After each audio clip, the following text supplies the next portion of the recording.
I'm not seeing a way to share my presentation on here. In the share screen button at the bottom, is it working? It's not showing up for my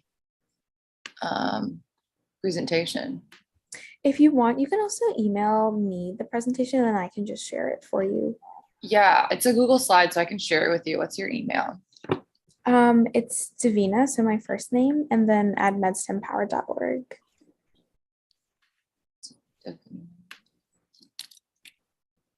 Davina at MedStem Powered. Is it capitalized like that? No, it's all lowercase.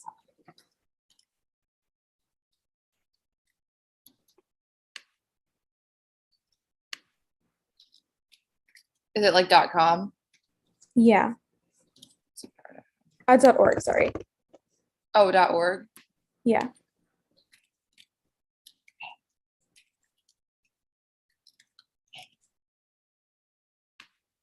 Okay. Let me know if you get that. Hi, Maud. I'm gonna actually share a presentation with you right now that Jennifer is sharing with me. Would you be able to share your screen if that's okay? Yeah. Awesome. Thank you so much.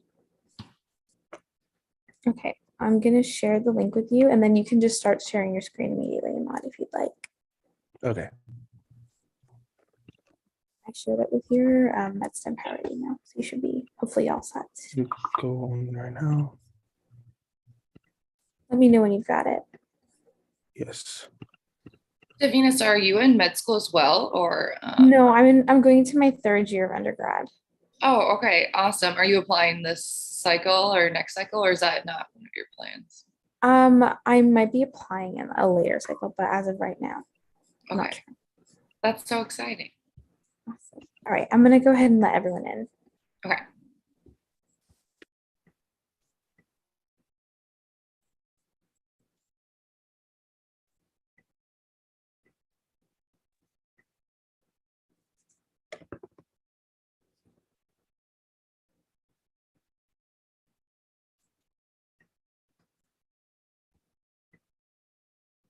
All right, good morning, everyone. For those of you who are joining us for the first time, I know that we have some new folks here. Welcome to our very second session of our third Future MDs in STEM summer program and our second international program.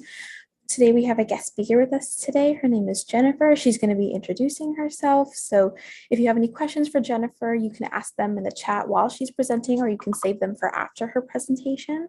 But just a quick reminder that you can be posting throughout the session on your Instagram, and we'll repost you. And then there'll be a guest speaker thank you form that you can fill out at the end. We would highly encourage you to fill this out because you can also get volunteer hours, and it's a great way to thank Jennifer for her time. So we'll go ahead and let Jennifer get started. Again, if you have any questions, you're more than welcome to let us or let Jennifer know. But Jennifer, go ahead and feel free to take it away. Good morning, everyone. So like Davina said, my name is Jennifer, and I'm about to be an MS1 this August here at the University of Minnesota Medical School. So I'm so happy to see so many people on here. It's very exciting. But yeah, I just prepared a little presentation for you guys, kind of just about my journey and what I did to get into medical school and what I think is helpful. And some kind of do's and don'ts. So if you have any questions, definitely put them in the chat. I'll try and answer them. But you can go to the next page. So I just want to do a little about me. So I actually grew up in the middle of nowhere in a very small town in southern Minnesota. It's about 1,000 people. So everyone knew everyone. There was one tiny clinic in this town, and the nearest hospital was about an hour away. So very small and isolated. Ended up being high school valedictorian. And when I graduated, I went to University of St. Thomas, which is a private school in St. Paul. So if you're not from Minnesota, that's just like the Twin Cities area. So the more populated part. So I got out of the rural area. I ended up majoring in biology and minoring in exercise science. And I received summa cum laude honors. I wanted to share a little bit about what kind of clubs and stuff I was involved in at school. So I was in like a lifting club that I really loved and enjoyed.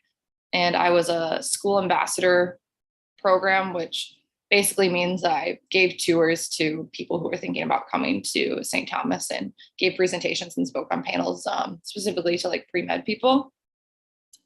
I also was an activities program intern, which was not related to medicine at all, but was super fun. I basically just planned activities every Saturday for my entire college. So I would like help plan all the concerts, help plan like homecoming, and a bunch of like fun events every Saturday that students could be a part of. And then I also became the president of the Sustainability Club. And then a little bit more personally about me, I have some pictures on the right. I love hiking.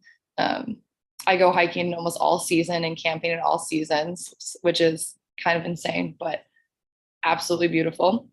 I also put a little picture of my cat Perkins for anyone else who is an animal lover. I also love skiing and snowshoeing, camping, lifting, cooking, and going to the beach.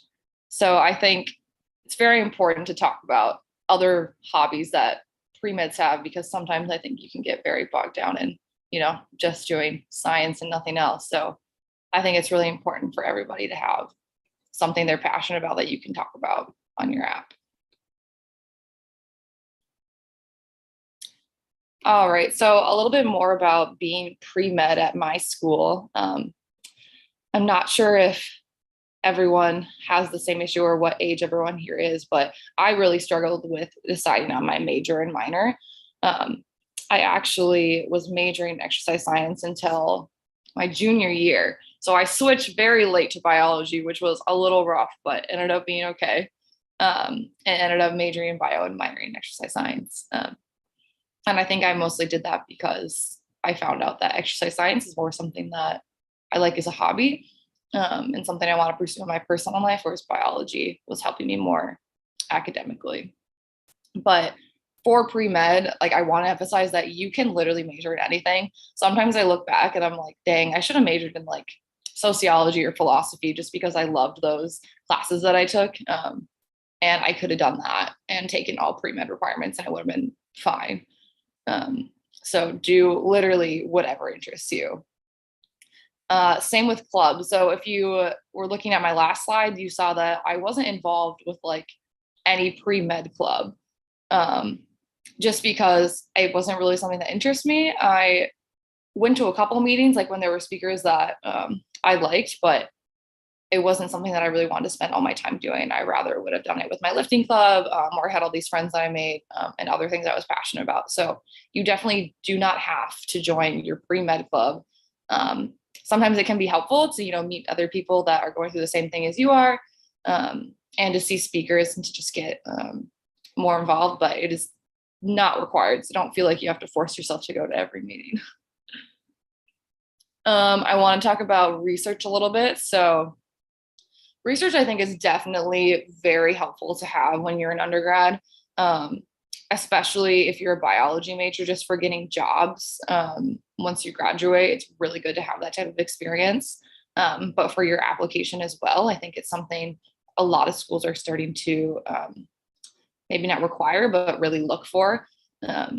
So I would try and get involved as early as possible. And I did this by literally going to my human anatomy professor's office hours and ask her if there was anything I could get involved in. And she said yes. And I did this entire study by myself. I had about 80 participants, and I looked at physical activity correlations with academic success with these new devices that no one had a lot of information on. So that was a huge thing that I got to put on my application and on my resume. And I made a presentation that was supposed to be presented at a conference in California, but got canceled because of COVID. But I still got to put it on my resume that I was accepted to speak. Next, I want to talk about jobs. So I know it is kind of terrifying for some people to work during college, especially when you're pre-med. I did not work my first semester of school, and I definitely recommend, if you can afford to do that, because it really helped me get adjusted. But my second semester, freshman year of college, I worked as a business office assistant, which was not great, but it let me see a different side of my school and learn what other people are doing besides medicine and besides science. So I did that first semester, and then the next year I was the activities intern I talked about.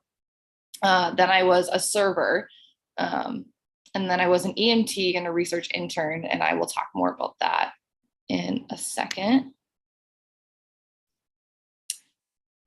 So to answer a question here quick, did I do research on the physical activity thing during college or high school? That was college. So my research I did sophomore year of college, and I think I didn't really finish until fall of senior year is when I was like doing my presentations. So it was almost like 2 years. And no, you do not need a 3.9 plus GPA to get into med school. I had one, but just because I did does not mean you need it. I have seen so many stories of people with a 3.3, 3.4, even lower get into medical school. So I think it's something that can boost your application, as in many things, but I do not think it's something that is necessary. Obviously, you want to do as best as you can, but do not freak out if you get a C or something like that in the class, because it is definitely not the end of the world.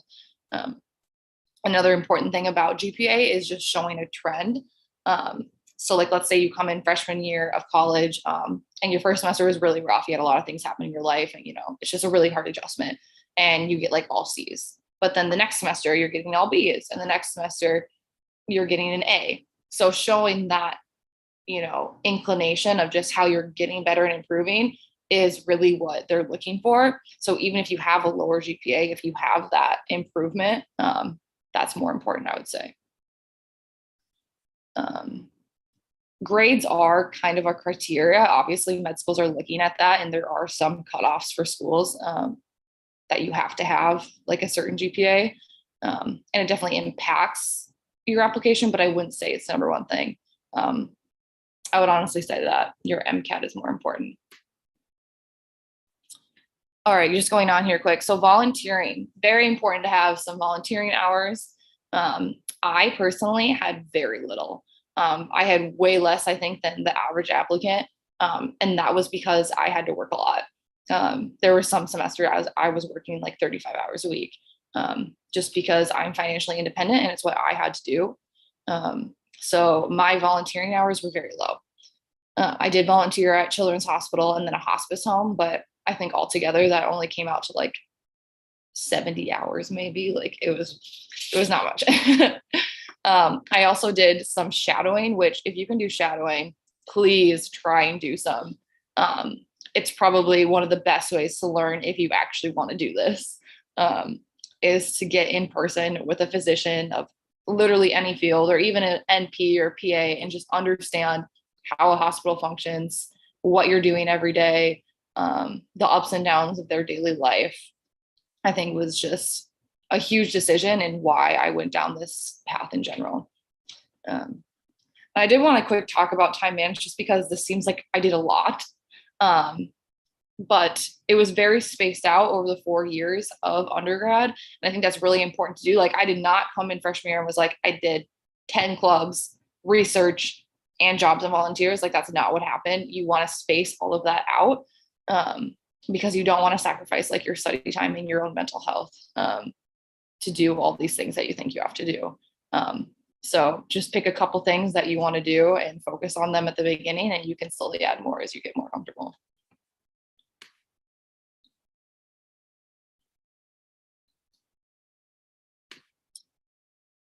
So a little bit about coursework for those who are earlier on. I think the pre-med course load can be very terrifying. And I actually wasn't going to be pre-med because I was scared to take organic chemistry. So if anyone else is there, I was you. But it ended up being okay. I think there's just a big stigma of how hard it is, and it is a difficult class, but it is not impossible. And all of you are here, and that means you're all very dedicated and hardworking people. And if you learn to use the resources given to you, you're all going to be okay. a lot of the resources I used was we had like a school tutor every Sunday night for like 2 hours. And I literally just go sit there for 2 hours and work on OCHEM. And they'd be there to help me. I did a lot of practice exams and Khan Academy. If any of you have not heard of that or not used it, check that out. They have a lot of really like good to watch, easy videos. And then this is just a list, if anyone wants to take a picture or write it down, of some classes that I wish I would have taken or that I did take before the Mcat.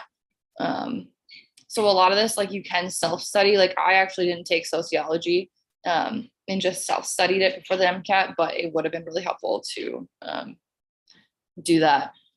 And then biochemistry, I self-taught myself biochemistry before my Mcat, which I would not at all advise doing. It was not a good time. It was very difficult. It consumed like months of my studying. So if you can try and take biochem before your Mcat, I would definitely do that, as well as organic chemistry 1 and 2. I would definitely advise doing that as well.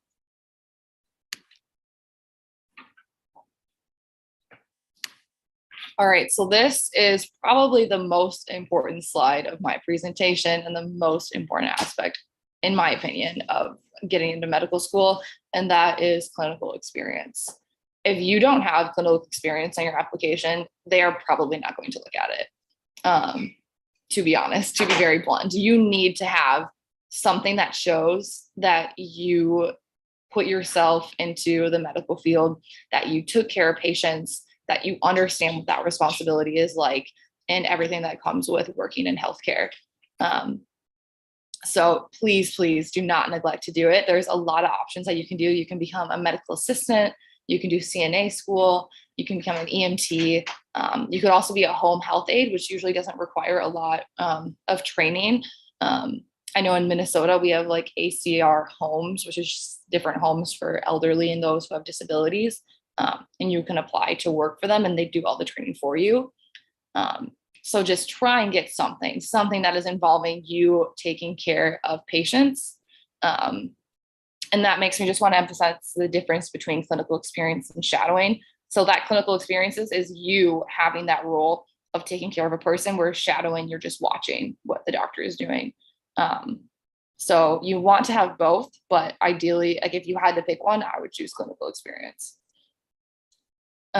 So a little bit about my experience. So EMT is emergency medicine technician. So typically, EMTs are the ones that ride around ambulances. But my experience was a little bit different. I did not do that. But let me back up here. So what I actually did was I took a 2.5, it was called Emt Boot Camp. And I did it during my J term of sophomore year. So I don't know if anyone else out here has like a J term, but basically we have like our fall semester. Then we had all of January off, and you would either take a class at school or, had time to do whatever else you wanted. So during my J term, I decided to enroll in this EMT boot camp.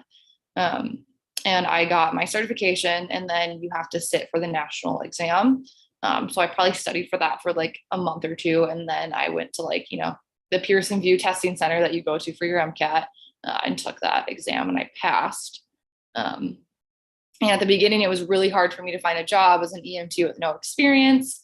So I ended up being an event EMT around the Twin Cities, which means I basically just showed up to like soccer tournaments and basketball tournaments for children. And I put on Band-Aids, and yeah, it was really easy. It was chill. Helped me be comfortable, and my knowledge and skills. I helped with concussions and stuff like that. And then I started applying to work in emergency departments, because from my experience with talking to other EMTs is that if you worked as an ambulance, as an EMT basic, which is what I am, you didn't really get to do much. They kind of joked around and called you a glorified taxi driver, because you mostly just picked up elderly patients from like a hospital and brought them to a nursing home. And you weren't really doing like a lot of hands-on care, which is what I really wanted. So I became what is called an ER tech. So an emergency room technician, where I stay in the ER. So every shift I went into the ER and I had like 10 patients or something that were mine to take care of, along with all the nurses and physicians and everyone else. So kind of a little bit about that experience is I started being an EMT 2 weeks before the pandemic hit, my junior year of college. So I literally was fresh out of training, and then boom, it was pandemic. So that was an insane learning experience for me. I was only on nights. So doing only nights while in college is very hard. I would work 11 p.m. to 7 a.m. And then have to go to class the next day. So that definitely took a toll. I only did that for about 3 months. And then I was able to switch to days. But it was really hard for me to find a job as an EMT with no experience. So I ended up having to do nights, but I survived. So a couple things about being an EMT and why I loved it. You get to do so much. We took vital signs. I learned how to do EKGs. Anytime there was any wound that came in, I was the one that got to clean it and bandage it. Like the doctor honestly had nothing to do with it unless it was stitches. I would be the one to clean it and bandage it all up, which was super cool.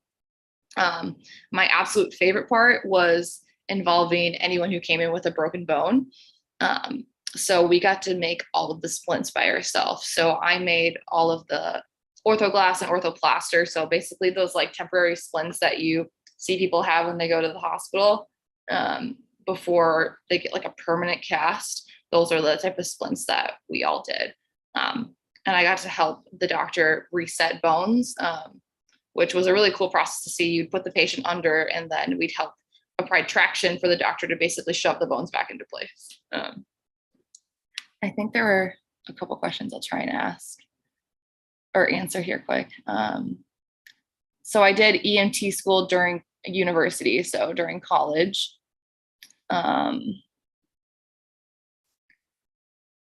And a clinical experience, no, not in high school. I didn't do anything in high school. It was only in college. So I don't think you need to do anything in high school. I had this cool class I took during high school that was like medical terminology, and I got to shadow some people at my local hospital. But nothing crazy like that. I mean, I didn't know that I wanted to be a doctor in high school, and I don't think you need to. EKG is electrocardiogram. So 12 lead EKGs are basically what take a snapshot of the rhythm of your heart. So those are looking at any abnormal heart rhythms. So like a heart attack, any fibrillations and stuff like that. So we did a ton of those in the ER. So some other things I did, put in a lot of catheters. I helped with intubations. I helped with a lot of intubations during COVID. At some point we were intubating patients in hallways. It was really sad. It's horrible. I helped assist in putting central lines and arterial lines. So if you guys don't know what that is, central lines are lines that usually put in like at the femoral artery. So right by like the top of your thigh, like hip area. And that's so you can like inject medications directly into the patient's bloodstream when they're really sick. And then another one is arterial lines. So that goes into your artery. A lot of times it goes in your neck here. And that is so you can continuously monitor the blood pressure. So once you put that in, you connect it up to the monitor in the hospital room, and you have a continuous blood pressure level showing up, which is really important for patients who are really sick because they can get super hypotensive. I also helped doing CPR and a lot of other stuff. I did a lot of like little like stalking things. I think a big one for me was being an emotional support for patients during COVID who couldn't have visitors. A lot of time I would just sit with patients who were alone and scared to get COVID or scared that they had COVID. I did want to talk a little bit about burnout. So if you guys are just starting out in college, you may not know a lot about it, but if you have worked in healthcare before, burnout is a huge thing. Burnout, basically, almost every physician or healthcare professional has experienced this at some point in their life. So I just want to emphasize that it is so important to take care of your own mental health. It is so important to take breaks and to not push away those emotions and just focus all on school. You really, really need to take time for yourself, because if you don't, you're not going to make it through being a doctor, or you're not going to have this career be longstanding. And just one little thing I wish I would have done is I wish I would have journaled. I did a little bit of journaling as an EMT, but if you write down like patient interaction stories or like just journal about your day after you shadowed or after you volunteered or whatever it is, then you can reference that when you start writing your essays for your application. And that's going to be so helpful because it took me so long to just kind of sit there and think about, okay, what did I even do? Like, what was impactful to me? Like, I don't even remember all the stories. I wish I would have wrote them down. Let me just look at some questions here too. If you don't get into med school, what can you do with biology majors? Yeah, I will mention that in the next slide of what I'm doing during my gap year. So 1 second for that. High school, I didn't do much in high school because you're going from high school to college to med school. I didn't know I wanted to do med school, when I was in high school. So I honestly didn't do much. I did other things to be involved with my high school. Like I was president of student council and stuff like that. But nothing like really med school related.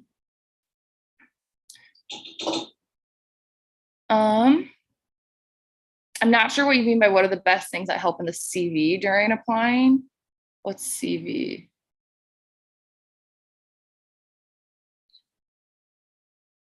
Let's see what they say. I'll keep going here though. If you want to go to the next page. And I'll talk about Mcat and everything in a second, guys. So some other clinical experience I did. I worked as an EMT for about 2 years. And I kind of became very burnt out from working during the pandemic. My ED was just treating EMTs very horribly and having us do a job of 6 people for no recognition. And we were very short-staffed and it was just very difficult. So after 2 years, I decided I wanted to go into research. So I became a critical care research intern at a level 1 trauma center in St. Paul, Minnesota. And honestly, this was pretty bad. I got paid like $10 an hour, which you cannot live off of at all. And I had to work overnights and holidays with no extra pay. So that was very rough. But I only did this for about 7 months. And I knew that it was going to be like that before I signed up. So I did save up before I did it. So I was able to make it and it was okay. But some of the things I did is I screened patients for clinical trials. And when I started, it was still in the heat of the pandemic. So we were doing like 6 COVID-19 clinical trials. So it was really cool to be on that side of medicine because before I was just on the patient interaction side, and just seeing, how detrimental COVID was to patients and their families. And then I switched and got to see more of like the research aspect and what we were doing to try and combat COVID. So that was super interesting. It also allowed me to shadow because I was already working in a hospital. All these physicians were totally open for me to shadowing them. Whereas if you don't work in a hospital, like during COVID, especially, they were not allowing students to come in. But since I already worked there, they let me shadow. So I got to see a bunch of procedures. I shadowed like some trauma surgeons. I shadowed a cardiothoracic interventionalist. So not like a surgeon, but they're the ones who put like stents into your heart, like if you have a blockage. So I did all that. I eventually got promoted to an enrollment specialist. So in my research team, it was like interns, research assistants, enrollment specialists, and then research coordinators. So I worked as an enrollment specialist for a while. And this is all my senior year, by the way. So senior year of college is when I started doing the internship. And then it was probably April of my senior year. So I graduated in May and it was April. I started working as this enrollment specialist. So right at the very end, when I was submitting my apps, I did this enrollment specialist job. And that was 24-hour shifts. And I consented patients for traumatic brain injury studies, heart attack studies, and COVID-19. So that was a really awesome job. And that gave me a lot of experience that helped me get my next job, which was a clinical research coordinator, which I think somebody asked a question about. Maybe not. So that's what I'm doing right now. I got this job right out of graduation. Probably, I think July is when I got the job. So I decided to do a gap year. I don't know if a lot of you know what that means. That means that after college, I took a year off before starting medical school. And I've been managing these stroke clinical trials for a neurologist, and it's been great. I've absolutely loved it. I work one-on-one with this neurologist. He's brilliant. He's amazing. And I get to help start up all these studies for him.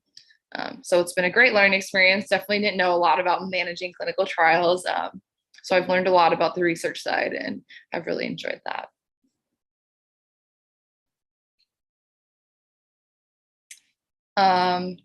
Okay, so more on gap year. So yeah, I decided to do one. I could not have applied without doing it, just because I didn't take my Mcat until when did I take this? Before senior year. So for my Mcat, I started studying right after junior year, like May-ish. And then I took my test September 10th of senior year. So because I did that, I didn't get my result, until like November. And then I started getting ready for my application that winter, and then you submit in June. So it's kind of like this year-long process, which is why I needed the year off. I would have had to take the Mcat a year earlier, and I was not ready to do that because I didn't take all the prereqs that I wanted to take before I studied for the test. So the Mcat, if you don't know what that is the standardized test that you have to take to get into med school. And it is not fun, you guys. Not going to sugarcoat it. It is not a good time. It is a very difficult test. It will challenge you, but you guys can do it. I can do it, and I did not get an amazing test score. I got a little below average. I got a 509.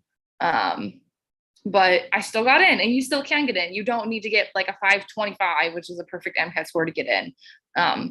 If you can show your stories in a good way and, get a good enough score to apply, you're going to be okay. So that's kind of how I view the exam, is that I just need to get a good enough score to apply. Just because I knew that I'm not the most amazing standardized test taker. I struggle with a lot of anxiety. So those time tests are very difficult for me to do. But if I can do it, you guys can do it. I gave a little study schedule and resources, which I for sure can share this presentation with anyone who wants it, or I'm sure Davina has a way to do that. And these are some of the resources I used. So there's so much out there for you to do. Some of it's expensive, a lot of it's free, which is just a really shitty thing about the AAMC, is that, they take all your money.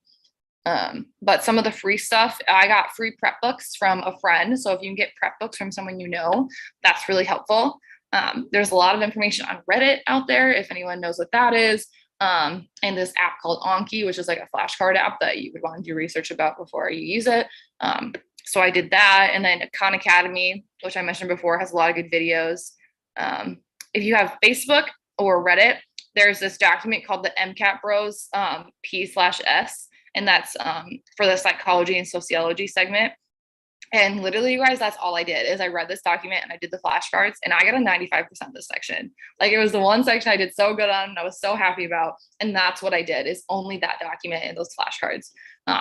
So highly recommend doing that. That section, I think, is the easiest to just self-study, because it is just a lot of like sociology terms and psychology terms that you just have to like memorize, basically. If you guys have not heard of UWorld, it's basically this system that has a lot of Mcat passages and practice questions. It is fantastic if you can afford it, but the subscription is like $200, so it's a lot of money. If you can do it like with a group of friends, I would definitely do that. I saw some pre-med students like band together and like 10 people and split it, and then it's like super affordable. I wish I would have done more of it, because I did buy it and I ended up running out of time and I didn't finish all of UWorld. But it's very helpful. They have very similar practice test questions to the actual Mcat. So if you can buy that, I definitely would. I would also use all of the AAMC resources. So they have a bunch of full links on their websites. So you can buy like the sample, and they have like 4 full links and then question banks. So you for sure want to take these practice exams. Do not neglect practice exams. Set up a day on a Saturday or wherever you can, imitate testing your environment and sit down and take the test like you would when you go take your Mcat. That's what I did. I did it 5 times. And just like on an anxious side, it really helped me feel more comfortable, with the test format and, how tired you're going to feel, like what helps you, how to focus for 8 hours. So that is a big thing I think you all should do. And then just so you guys know, like I did not have an amazing score. The highest on my full length in practice was a 508, and then I got a 509 on the final one. I decided not to take it again. Just took it one time and ended up working out. So let me just pause and see if I can get to some of your guys's questions. Oh, CV, curriculum vitae. Yeah. So I guess that's just like building your resume. Some of the best things that help to build that during applying is everything I have said so far, which is research, volunteering, shadowing, clinical experience. Those are probably the big 4 that you want on your resume. So when I took the Mcat, I took the Mcat after my junior year, studied for 3.5 months and took it the first month of my senior year of college. So I studied for about 3.5 months. Essays, I will talk about that in the next page.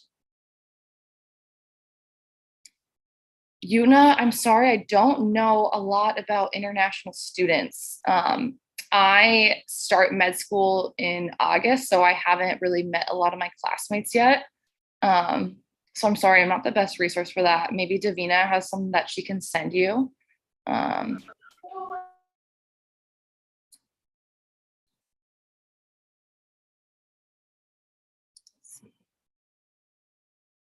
Is a neuroscience major better than a biology major and having research opportunities?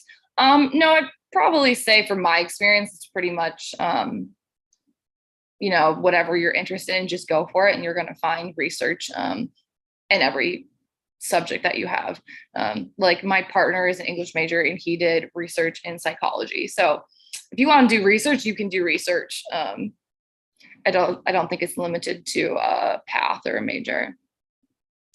There is a limit on the number of times you can take the Mcat. I believe it's 3 times in a certain number of years. Maybe somebody can quote me on that. I'm not sure. There is some limit. I would just do a quick Google.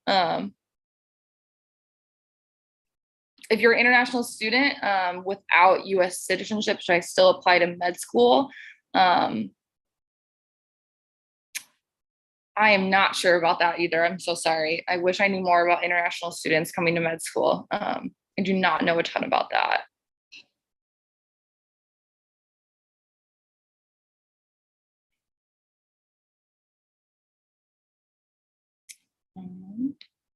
Okay, I think I got some of the major questions. We can go on to the next slide. All right, so this is just a little bit about application prep. So for some of you who are international, I'm not sure if you have this as well, but in the US, we have what is called a committee letter. So your college has this basically pre-med committee that will write this letter of recommendation of why you should get into medical school. And they take a letter of recommendation from 2 of your science professors that you choose and 1 non-science professor. So I reached out to my biology professor, who was head of my department, my human anatomy professor, who was my research advisor, and then my theology professor, who I really liked. And they all each wrote me a letter of recommendation. And then this committee basically wrote a big letter that sat on top of those letters of recommendation that were like explaining why I should get into medical school. So this process really helped me draft my application. I started working on this December, February of my senior year of college. And I submitted my application to my committee in March. And it was really helpful because it had me draft my personal statement. It had me draft the activity section. And it had me draft my list of schools, which are all very, very time consuming. So a little bit for personal statement. Personal statement can be very intimidating. I think the best way to go about this is to just start writing anything. Literally start writing anything. Don't worry about the length. Don't worry about format. Just start word vomiting about medicine, about you, about your story, about why you want to do this. Because that, I think, is the best way to get started. The whole reason you're doing this personal statement is that you want to tell your unique story and all of your patient interactions, your whole life, why it impacted you to want to do this. And I think the biggest mistake I have seen when I've edited other people's personal statements is that it's too generalized. What people are saying could be, the same thing for why you want to be a PA or why you want to be a nurse or why you want to be an EMT. So I think that's a big mistake you guys want to try and avoid. You want to specify why doctor. So why don't you just want to be a nurse? Nurses take care of patients. Nurses can give medications. Nurses actually spend more time with patients.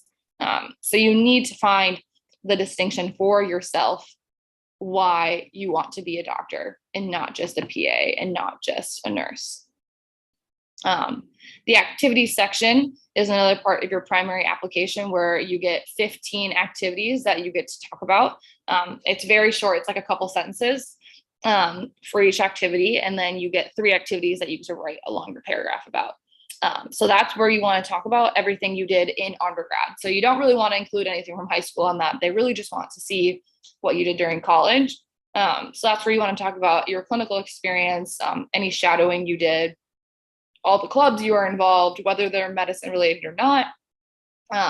You can include some hobbies on there. You want to include like any presentations or research you did, or any honors you have. Like I included my summa cum laude and dean's list on there. But I want to emphasize that not everything has to relate back to being a doctor. So like I was the president of the sustainability club. Doesn't really have anything to do with being a doctor. But I loved it. And I'm very passionate about the environment and taking care of our planet. So I talked about that. My business office job, not at all related to being a doctor. But I learned a lot of life skills from that helped me be, a better person and eventually a better provider. There's another section on your primary application called the disadvantage statement. So if any of you are from a low income family, if you're an immigrant, if you are from a rural area, I can't remember what else there was on there, but I ended up applying as disadvantaged. And you basically write a little statement that explains how this disadvantage impacted your story and your application. So I talked about being from a rural area and how it was really I was really discouraged to pursuing a higher education. My guidance counselor, really wanted everyone to go to a community college or just do a technical job. It was very uncommon for people to leave and go to a 4-year college, especially a private college. So I got a lot of judgment and disdain from my community when I went to a 4-year private university. And then I also talked about financial burdens. I became an independent when I was 16 years old financially. So I have been on my own money-wise for a very long time. So having to work a lot took away from a lot of my volunteering and shadowing opportunities just because, I had to pay rent and I had to eat and I had to pay for school. So I couldn't really do all those things that a lot of other people could do. And then I think the biggest hurdle for me, funnily, was the list of schools. I struggled more with creating my list of schools than I did writing my personal statement and anything else, you guys. Like, I was just so overwhelmed because there's so many schools. And it's like, there was just not a lot of advice for me to, figure out what schools I want to go to. So I ended up getting this subscription called MSAR. And it's basically this platform put on from the AAMC, which is, the company where you apply to med school through. And it has like all this data on every medical school in the United States. And I think some in Canada as well. And it basically has like all of the stats. So like the average applicant that's accepted, what was their GPA, what was their Mcat, what was the 10th percentile of people who accepted as Mcat and so. So that I would say is really helpful. To kind of just like get started. That really helped me kind of build a foundation. And it also has on there like the cost of the school, the location, the mission, whether they're research heavy or not. if the school has an in-state preference or not. So you can see how many out-of-state students they accepted. So a lot of schools, particularly I've seen it more on the West Coast of the United States, really only accept like in-state applicants. So like Washington, for example, Washington State, like I didn't apply there because they don't accept anyone that's not from Washington. So if you were to apply there, you're just throwing away money because they're not going to look at you. So you definitely want to figure out which schools have in-state preference. A lot of times it's those public state schools that are really heavy to lean into their in-state applicants. You also want to look at how many applicants are applying to a school. So there's this term that you'll learn called low yield schools. Low yield basically means there's greater than 10,000 applicants for a very small class size. So I actually got into one of these somehow. It was Albany Medical College, and they had 16,000 applicants to accept into a class of 125. So it's insane. There's a couple of schools like that, and I only applied to like 2 of them because I was like, that's crazy. 16,000 applicants for 125 students to get in. So I would advise not having a ton of those schools on your list of schools you're going to apply to. And I would also advise kind of having a gradient. So I ended up kind of just looking at Mcat because my GPA was really good. I didn't really need to care about, the GPA of the school because I had a good one. But if you want to, but if you have a lower GPA, you want to look at both, obviously. So I ended up doing like a safety school, target school, like a moderate reach school, and then like a super reach school. And obviously my biggest section was the target. And for target, I did schools that were, I was within plus or minus 3 of their Mcat average. So if their average was a 510, I had a 509, that would be like a target school. And then my reach school was, I was more than 3 points away of their average Mcat. And then safety school is, their Mcat average was lower than my score. So that's kind of how I built my gradient of list schools, but you also want to look at all that other stuff. So like, I didn't want to go to Texas, so I'm not applying to Texas schools. And it's really hard to get into a Texas school. You're not from Texas. So I didn't apply to any schools in Texas. So you need to kind of just think about all of that. Don't get bogged down too much by the data points. Cause it comes down to honestly, like, would you see yourself going there? If not, don't put it on your list.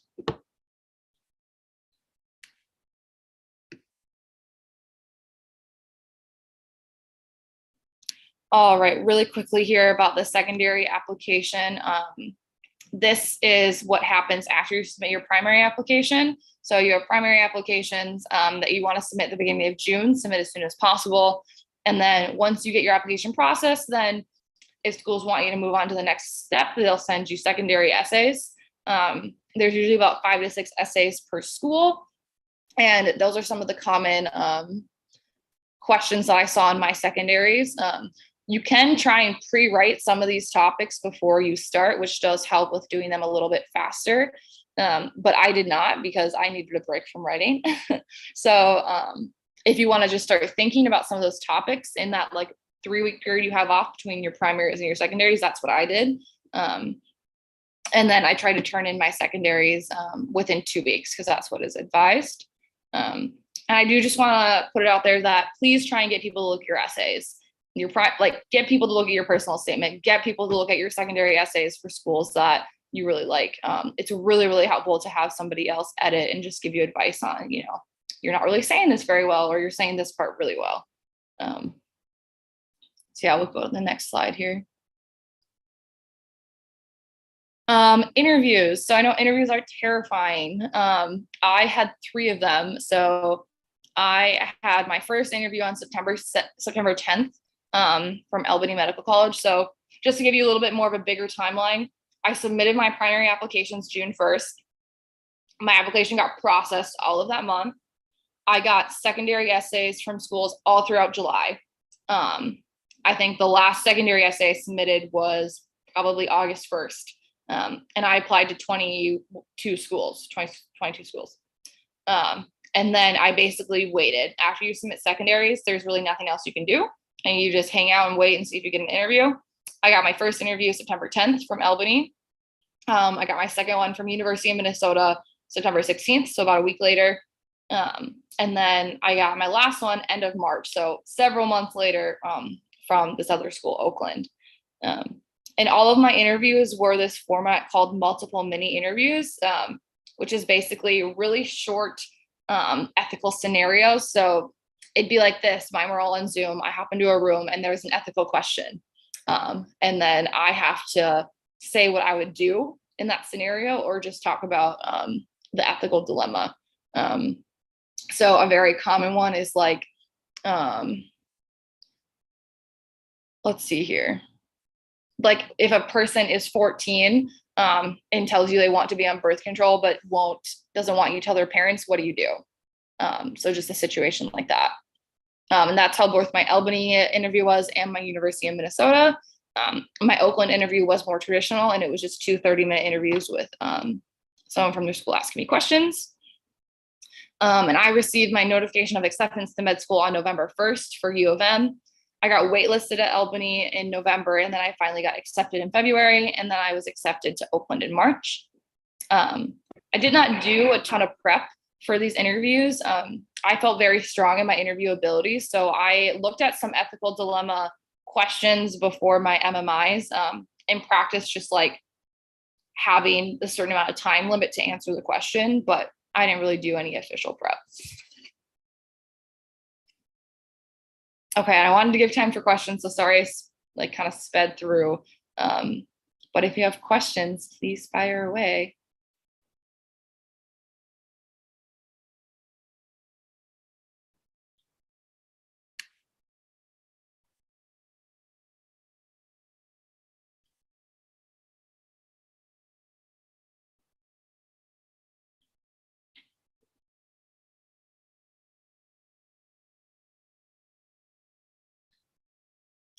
My undergrad pre-med university offered scholarships. Yes.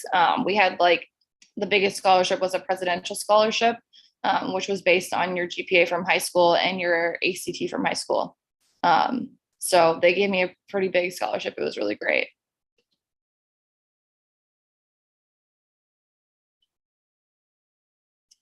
Interviews for med school are not optional. You have to do the interview in order to get a spot. So something you just have to go through.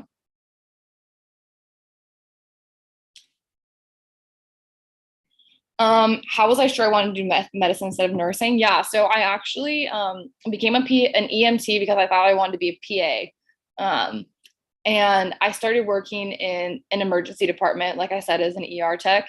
And I basically saw how limited PAs were and what they could do, and how they always had to refer to a physician to like sign off their EKG, or they couldn't do all the procedures that an actual doctor could do.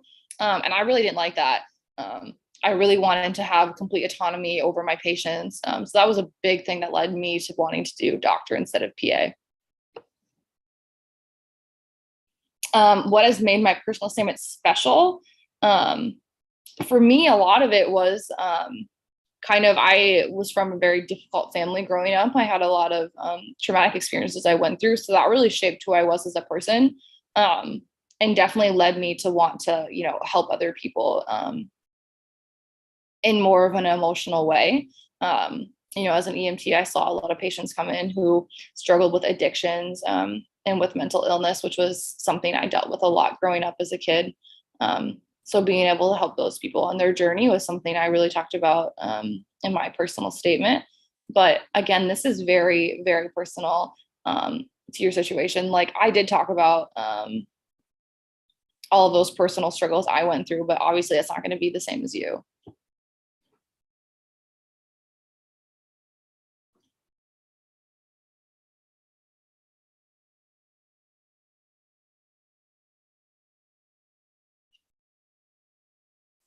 How I felt when I got accepted in med school, I cried for like a week, you guys. I was so in shock. It honestly still doesn't feel real. I finally got my orientation schedule for August, and that's helping it make it feel a little bit more real. And I had to try on like a white coat for my white coat ceremony, and I started crying in a bookstore. So it just is the best feeling in the world to, accomplish something you've been working for years. And I'm very excited for all of you to get there one day. International students are eligible for scholarships. There's a lot of certain like specific scholarships for certain groups of people. And I saw a lot of international scholarships at my school. So I think they're pretty common. You just usually have to write some essay or something.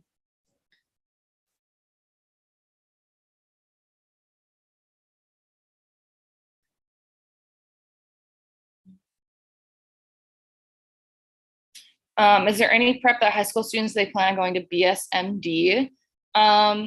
Those weren't super common when I started school like 5 years ago. But I think, kind of just doing as much as you can to do as well as you can in high school, get good grades, be involved with like volunteering and different activities. And if you can shadow in high school, do that. That would probably be helpful in getting into a BSMD.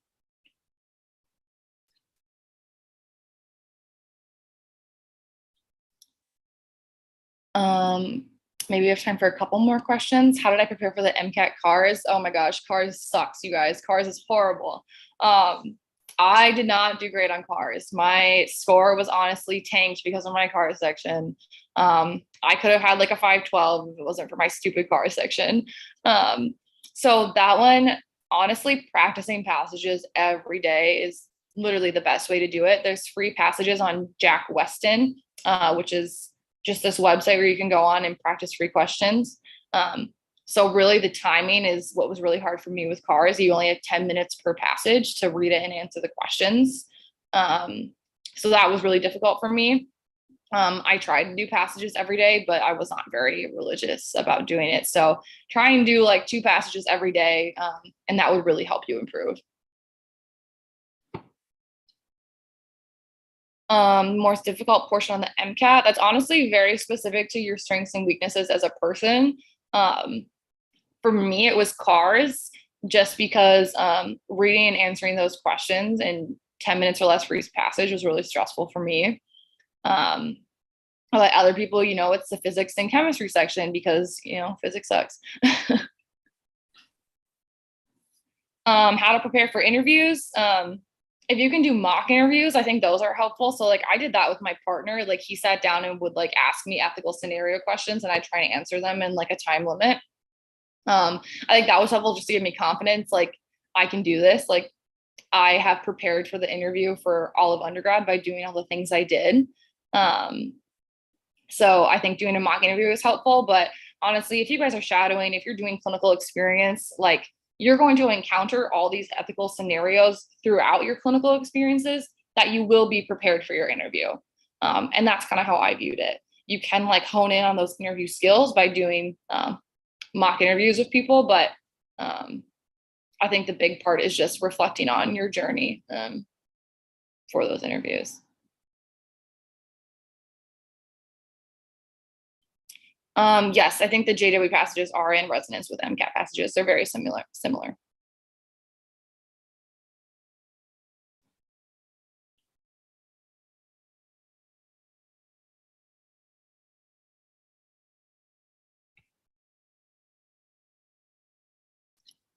All right, I guess it is 9 o'clock my time, so 10 o'clock you guys.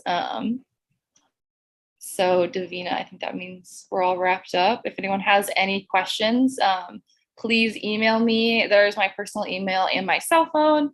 I'm taking a month off work, so I have a lot of free time. So if you have any questions about anything, feel free to text me or email me.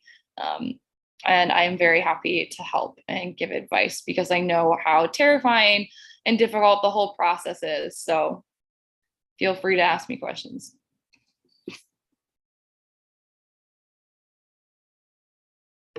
All right, perfect. Thank you so much, Jennifer, for sharing your journey into medicine. I've linked the thank you form, everyone, in the chat. If you'd like to fill it out for Jennifer, all your responses that you fill out will go straight to her. So if you'd like to thank her for taking the time out of her day to come speak to us about her journey into medicine, that would be great. And also what we like to do for our guest speakers is to give them a big Zoom round of applause. You can add it in your reactions too. That's a congratulations for getting accepted into medical school, and also a thank you from us for coming to speak to us today. Alrighty. So Jennifer, you're more than welcome to head out. I'll send over the thank you responses as well. And then for everyone that would like a copy of Jennifer's slides, it'll be posted in our Google Drive afterwards. All right. Thanks for having me, Davina, and good luck to everybody on your guys' journey. Awesome. Have a great rest of your day. Thanks. Bye. Bye. All right. Hi, everyone. So we're going to get started now with our workshop for today, which is on cardiovascular and neurological medicine. So I've also added in a section about vitals beforehand. And once we get going with the presentation, you'll see why. So the presentation and the workshop, it's in our Google Drive, but I'll also send it in the chat here. So if you'd like to take a minute now to download it, if you want to print it out, so that way you can write up on it and, submit those as your notes perhaps, or if you want to take notes somewhere else, I'll give everyone a second to kind of get that pulled up, and then we'll get started with the workshop. Again, if you have any questions throughout, you can let me know in the chat. You can message Ahmad. There are a lot of interactive components in this workshop, so there'll be a lot of times where you'll see a question mark on the screen. And if there's a question mark there, then that means that there's a question I'll be asking you. So again, if you'd like to respond to the question that I'm asking you, so for example, if I ask you, where is the brain located, you can raise your hand and let me know where it is. So you can do that by raising your hand on Zoom. And then when I call on you, you can mute yourself, or you can also respond in the chat. There's no preference for either method. It's whatever you're more comfortable with. So just let us know whichever one you're more comfortable with. And then, of course, if we don't get any responses for some of them, don't worry. I won't leave it there forever. I'll just wait a few seconds and then we'll move on. All right, so I hope everyone has had a chance to at least open up the slides so you can follow along with us, but we'll go ahead and get started. So welcome everyone again to our second session. Today, we're going to be talking about vitals and then also cardiovascular and neurological medicine. So first, about vitals. So vital signs are incredibly important. Does anyone want to give me perhaps one or two reasons why vital signs are important?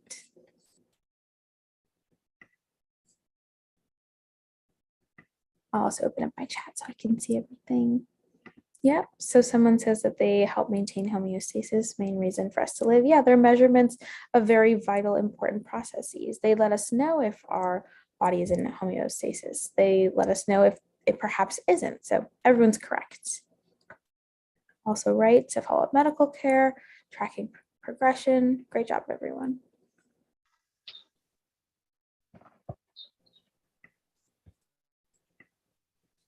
Right. So vital signs, like you all said, they're responsible for detecting problems.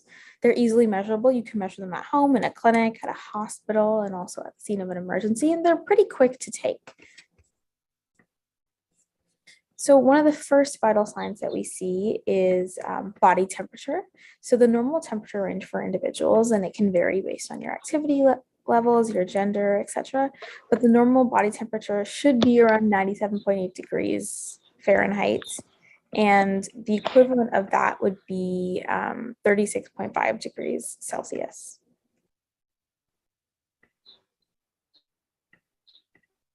Okay, so there are a couple ways that we can measure body temperature. So the first way to do it is orally. So you can take it by the mouth, and you can use either a classic glass thermometer, or you can use perhaps a more modern digital thermometer that uses an electronic probe to measure body temperature. You can do it rectally. Sometimes they do this in hospitals.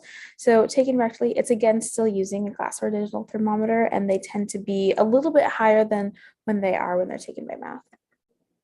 You can also take it in the axillary cavity. So temperatures can be taken under the arm using a glass or a digital thermometer, and they tend to be about 0.3 to 0.4 degrees lower than temperatures taken by the mouth. So generally, we do see either the mouth or perhaps the forehead. We can also see it by the ear. That's a quick way to measure the temperature of the eardrum, which reflects the body's core temperature or the temperature of our internal organs. So that's another preferable method. I will say that generally it is either your mouth, so under your tongue, your forehead, or your ear. And then skin, again, the forehead. I'm sure at some point throughout the pandemic, you have been tested for your body temperature using a forehead measurement. So based on your body temperature results, it'll indicate if you maybe have fever or hypothermia. It may be abnormal because your body temperature is too high or it's too low. Again, a fever is above that ideal range that we talked about, above 98.6 or above 98.7 degrees Fahrenheit, and then hypothermia is below that. So it's a good way to let us know, like some people were saying earlier, if our body's in homeostasis. Another great measure of vitals is your pulse rate. So it measures your heart rate, or the number of times your heart is beating per minute. So as your heart is pushing blood through your arteries expand and contract as blood is flowing through. And so pulse rates can really indicate your heart rhythms, strength, etc. So there are a couple ways that we can measure pulse rate. Like we were talking about in the interactive yesterday, you can do it at your carotid artery, which is right up here. You can do it in your radial, which is right here, and then your brachial, which is a bit farther up your arm. You can use 2 fingers and then firmly press on the artery until you feel a pulse. Again, we talked about this yesterday. Don't use your thumb. Your thumb has its own pulse, so you might get a bit confused.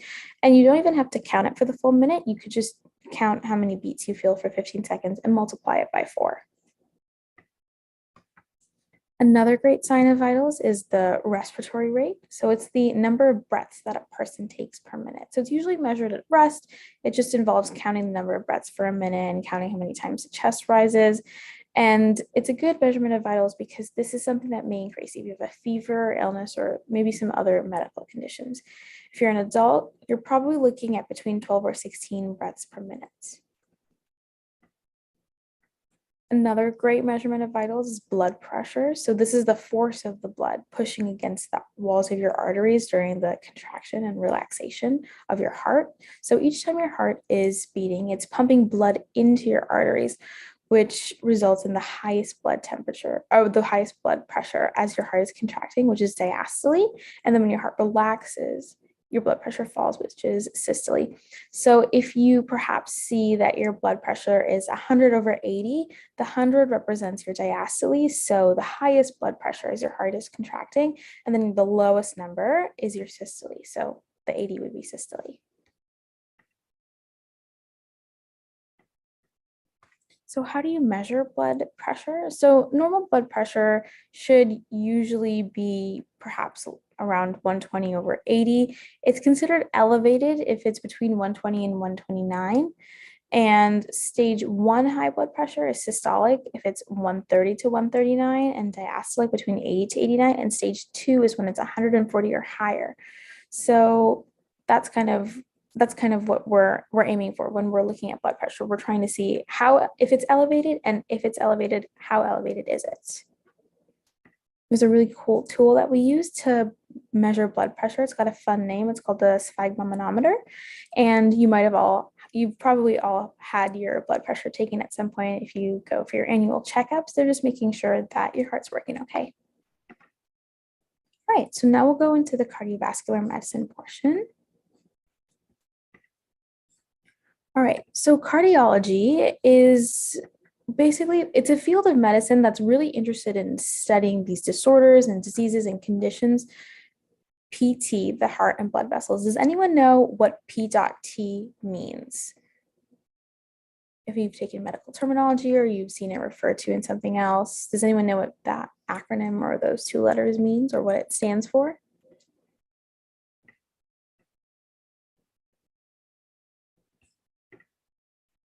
Perfect. Yes. So some people in the chat are saying pertaining to. That's correct. So to complete that sentence now, we'll say the field of medicine interested in studying disorders and diseases pertaining to the heart and the blood vessels. Does anyone know what the medical root cardiac means? I'll give you a hint. It starts with pertaining to.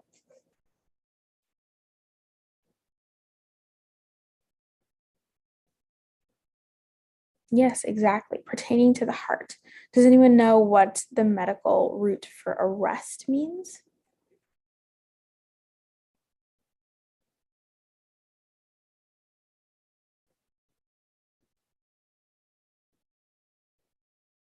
Sure, some people are saying something about artery, something not working.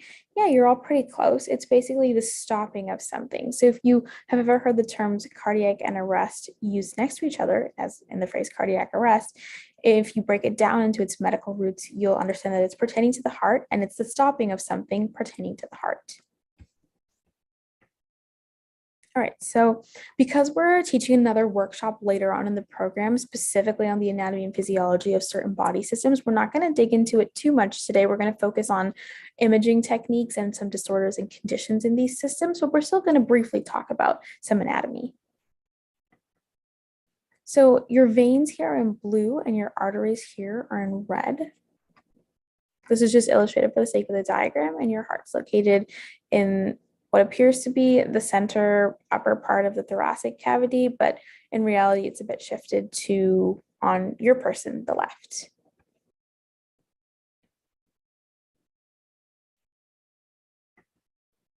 And again, this is just a more detailed image of what we were seeing before. So you can see more of the veins, more of the vessels, and more of the arteries. And we're going to be talking about the specific anatomy and physiology of the heart later on. So how does blood flow through your heart? But we just wanted to let you, kind of see this first. If this is something that's new to you, you can just take a look at kind of the structure of the heart and how it is very complex. Essentially, we see this complex structure because there's a very specific function that our heart serves. So does anyone know why we have a heart? Why is the heart such an important organ for our body? What does it do? Exactly, pumping blood. And blood contains something that's very important that all of our organs, especially our brain, needs. What is it? Yes, oxygen. Perfect. Yes, so you see this complex structure here, but that's because the heart has a very important job. It has to pump oxygenated blood throughout the body. Does anyone know what other organ the heart associates most closely with in order to pump this oxygenated blood out to the body? Perfect. Yes, the lungs. And again, we're going to be talking more about this too. We're going to talk about how blood flows through the ventricles and the valves and the aorta, how it goes to the lungs and it picks up oxygen and then it comes back to then be distributed throughout the body, and then how deoxygenated blood, will come back to the heart and how it starts all over again and what heartbeats actually mean. So now we'll talk about some of the different types of tests that you can do in cardiology. So the first one is a resting electrocardiogram. It's the first testing type. It's used to record the electrical activity of the heart. So if you see some abnormalities here, they may signal perhaps some serious heart problems, and it's treatable if it's found early up. If it's found early enough on. So some things that it's used to assess is heart rhythm. It's used to diagnose poor blood flow to the heart muscle, and it's also used to diagnose a heart attack. So does anyone know the medical terminology for a heart attack?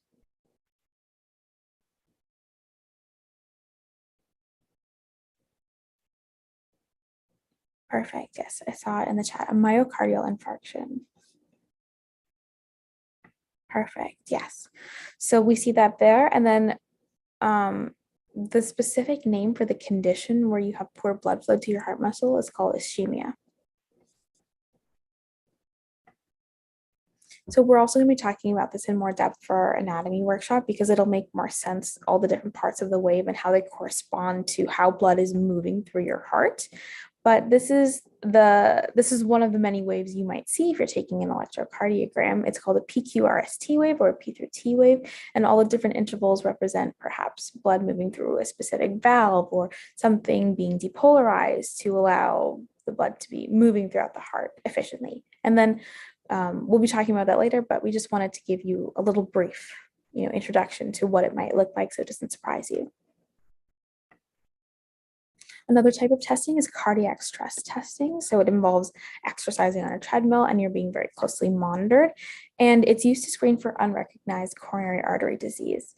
So does anyone know what the medical terms are for high blood pressure and also for abnormal heart rhythms? You can answer them in any order if you'd like. Hypertension, perfect for high blood pressure. Again, hyper means an excessive amount of something, so something that's too much. So high BP and excessive or higher level than normal of blood pressure. And then hypo, the root that ends in O, means something that there is not enough of. So if you have low blood pressure, you might have hypotension. And yes, abnormal heart rhythms are arrhythmias. So we use these kinds of tests to help us determine the likelihood of coronary artery disease, which we're going to be talking about later as well in our diseases section. And it helps us identify kind of abnormal heart rhythms, basically letting us know, is our heart working properly? And sometimes after people have been put on cardiac treatment plans, they might get tested to make sure that everything's working okay. Another kind of testing technique is an echocardiogram. So it's kind of a graphic outline of the heart's movement. So you know how you might get an ultrasound down. Most commonly, people associate ultrasounds with pregnant individuals. You can also get an ultrasound done if you want to look at tissues and tendons and ligaments to see if there are perhaps any tears.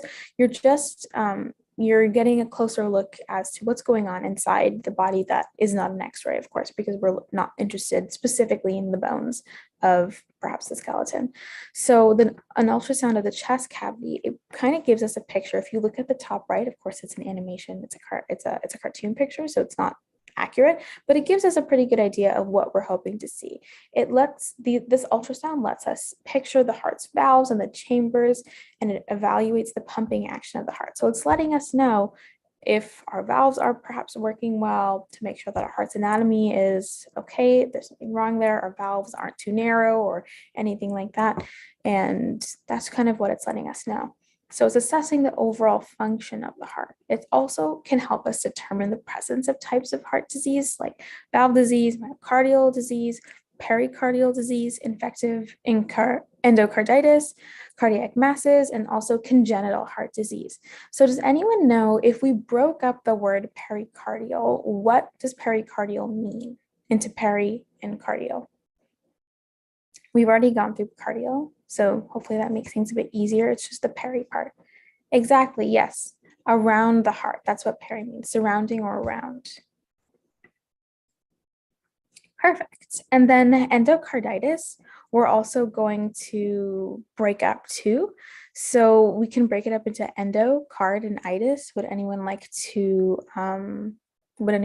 kind of define maybe all three of them or a couple, etc.? Perfect. Yeah. So endo is inside, within. Cardi, again, pertaining to the heart, and then itis is in the inflammation of. So I would definitely recommend, even if you don't have a class offered to you in medical terminology, if you're interested in pursuing a career in healthcare, it would definitely be very beneficial to kind of understand the Latin and medical roots of words. So that way, even if you don't exactly know what a new condition is, like you've never heard the word endocarditis before, if you know that itis means the inflammation of, cardi is pertaining to the heart, and endo is within, you can get a good grasp of what the word is asking. Okay, the last testing type that we have is called the stress echocardiogram. It's pretty much similar to the one above. It's just more closely monitored. So it determines how well your heart is tolerating activity, the function of your heart and valves, and again, determining the likelihood of having coronary artery disease. So it's not too different to the one that we have above. All right, so now let's dig into some diseases and disorders of the cardiovascular system and what some cardiologists might be seeing. So for coronary artery disease, it's the most common type of heart disease in the United States. So for many patients, the first sign of this is actually a heart attack. So some symptoms might include chest pain or discomfort, weakness, lightheadedness, nausea or a cold sweat, or pain or discomfort in the arms or shoulder, or shortness of breath. Does anyone know what chest pain or discomfort means, like what the word for it is? This one's a bit trickier.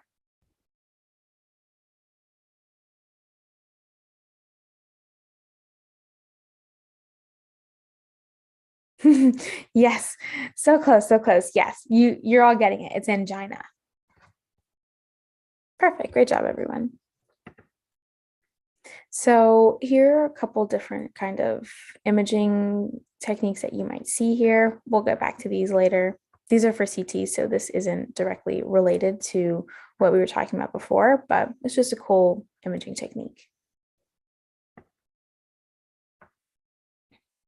All right. So for some of the causes of coronary artery disease, plaque buildup in the walls of the arteries that supply blood to your heart. So this plaque is pretty much made up of like cholesterol and other substance deposits. So basically what's happening is because these deposits are building up in the walls of your arteries, the insides are actually narrowing over time and they can become blocked, at least partially or fully. And when they become blocked, they prevent or restrict blood from flowing through. So there's a really cool treatment procedure that I particularly find very interesting called a coronary angioplasty. So essentially what they do is they guide a catheter into the narrowed, the thinnest part of the blocked artery, and then they inflate a balloon there to kind of push the buildup to the walls or try to kind of smush it up against there. And once they inflate that, they're actually opening up the artery, they're helping widen it and increase blood flow. You can also do a coronary artery bypass graft, which is where you take a blood vessel from another part of the body and you attach it to the coronary artery below the site of blockage. So this is kind of as a visualization of what I was talking about for the coronary artery angioplasty. So that's the catheter there in the middle in silver. So what they do is they guide it through very gently. Again, you don't want to be rupturing any arteries. So the cardiologists that are doing this are very careful, of course. And once the catheter has been guided in, they kind of inflate that stent or they inflate that balloon, and then the artery is significantly less blocked. So arrhythmias. Arrhythmias are a problem with the rate or the rhythm of an individual's heartbeat. So does anyone know the specific arrhythmia terms for when the heart is beating both faster than normal and also slower? And based on the testing types that we've seen, what kind of test seems appropriate in diagnosing an arrhythmia? I'll give everyone a couple seconds to think about it and answer.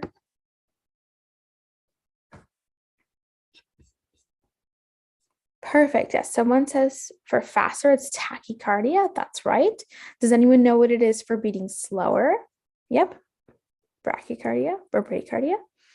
Perfect. Perfect. And then what kind of test seems appropriate in diagnosing an arrhythmia? If you look to the right and you look at the bottom, so underneath the blue diagram, you can see that those waves look pretty much like the ECG that we were talking about earlier. So that kind of test seems appropriate because it's letting us know what the rate or the rhythm of our patient's heartbeat is actually like.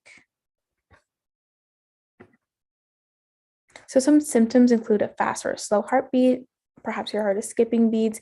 You might be lightheaded or dizzy, experiencing chest pain, shortness of breath, sweating, etc.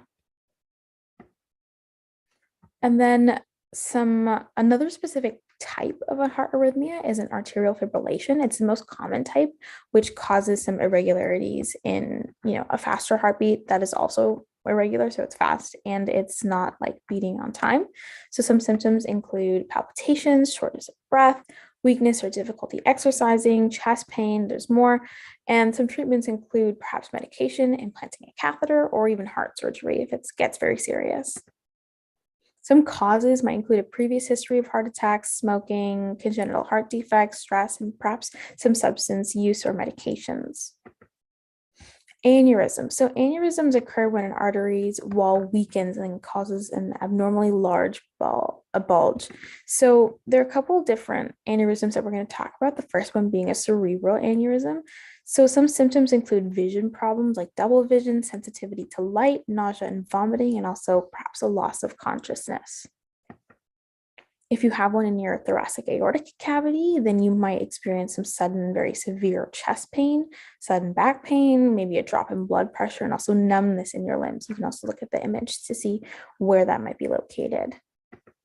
And then the last one is the abdominal aortic symptoms. So you might have very severe pain in your abdomen, a rapid heart rate, dizziness or lightheadedness, shortness of breath, perhaps a cold sweat.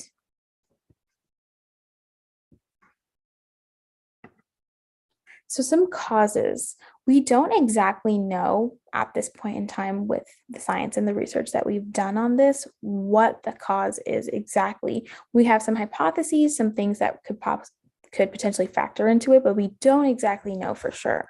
What we are thinking is that perhaps damaged arterial tissue could present some issues, maybe some blockages, like maybe there are some deposits there that are harming our arteries. Maybe these deposits are making a heart think that it has to pump harder than it actually needs to push past that fatty buildup.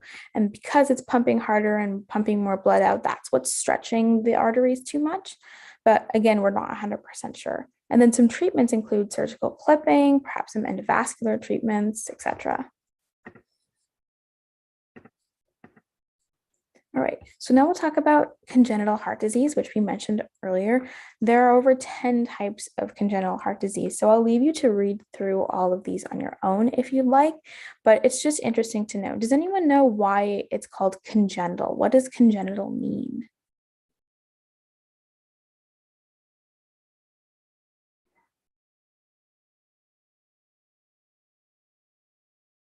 Yeah, exactly. It's a genetic condition that could have been diagnosed or found out at birth. Yes, great job, everyone.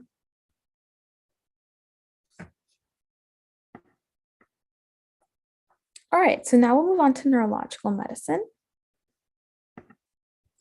So neurology is a branch of medicine that's very dedicated to dealing with disorders of your nervous systems, like the brain, your spinal cord, your peripheral nerves. And then again, we're going to be talking more about the anatomy and physiology of the nervous system for our workshop later on in the program, but we will show you a little bit right now. So again, this image is a little bit blurry. The quality isn't the best, but you can see that you can see the brain, you can see the spinal cord, and you can see all of the peripheral nerves. Would anyone like to give me perhaps a brain lobe and its associated function? There are a couple lobes here. You can pick from whatever you'd like. You could also pick a brain structure that is not pictured here and give us what the function is. But if you would like to perhaps pick one of the lobes, like the frontal, parietal, we have the occipital, temporal, and perhaps give us what the function is, that would be great. Okay, so we have some responses coming in. Yep, occipital is where your primary visual cortex is located. Perfect. Frontal lobe, short-term memory. Temporal for certain aspects of language. Yep. Frontal lobe helps us with voluntary movement, expressive language, managing executive functions. Perfect. Parietal lobe, perception of the world around you, someone else says. These are all great answers. Someone's going for a brainstem structure, the medulla oblongata, very nice. The amygdala, emotional response, another one that's not pictured. Perfect.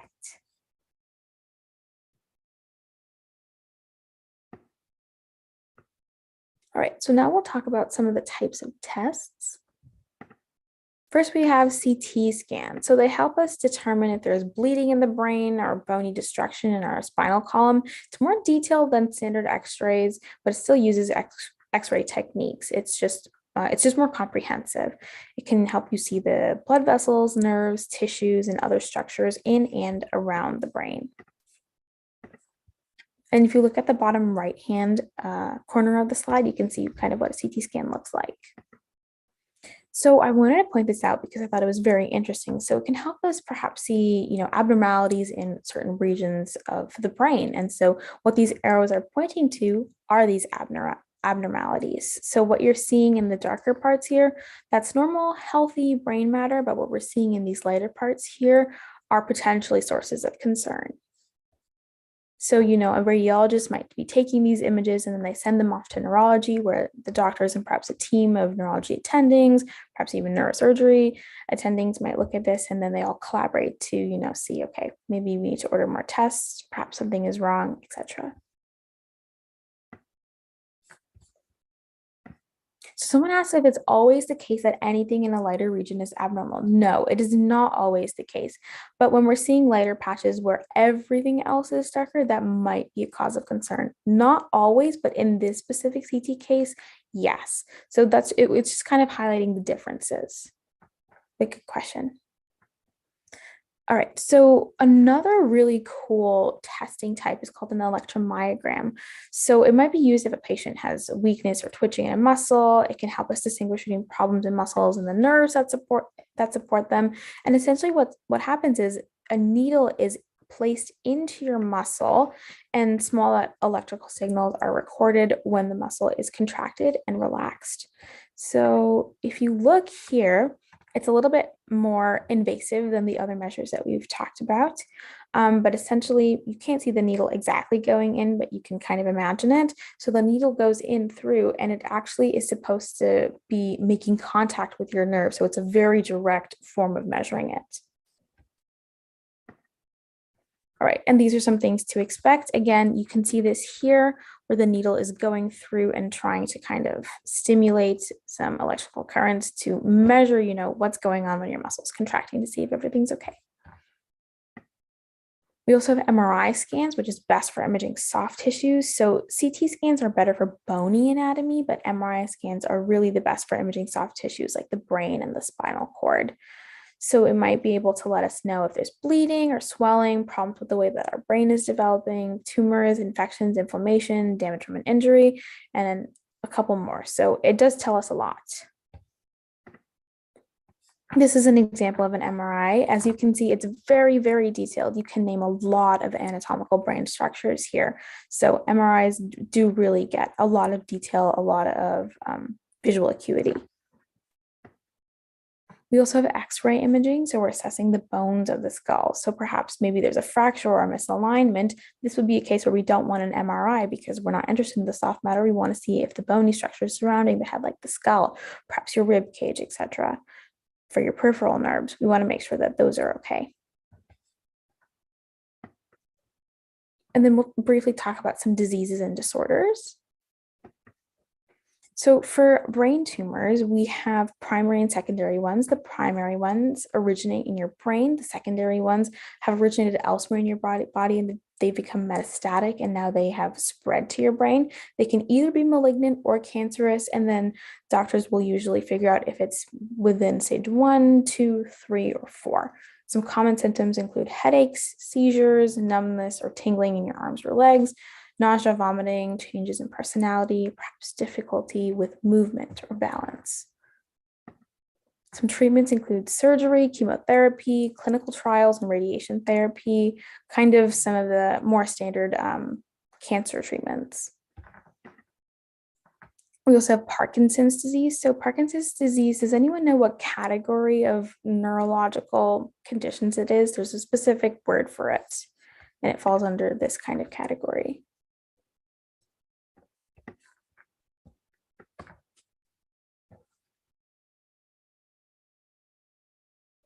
Perfect. Yes, some people are saying in the chat, it's a neurodegenerative disease.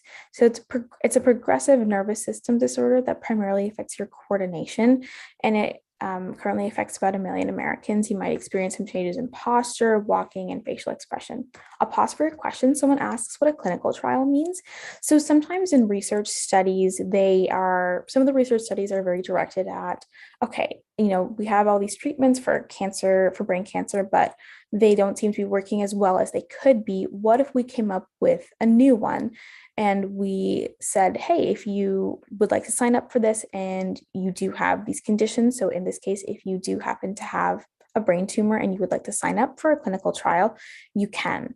Some clinical trials they might randomly assign you to either get a placebo or something that is not the treatment or the treatment itself, but you can sign up for that. And it may either help or hurt, but that's part of the trial process. It's kind of unsure, but they're collecting the data for research purposes to see if their treatment might actually help patients with brain tumors, but it's not anything that has been officially approved. It's more experimental.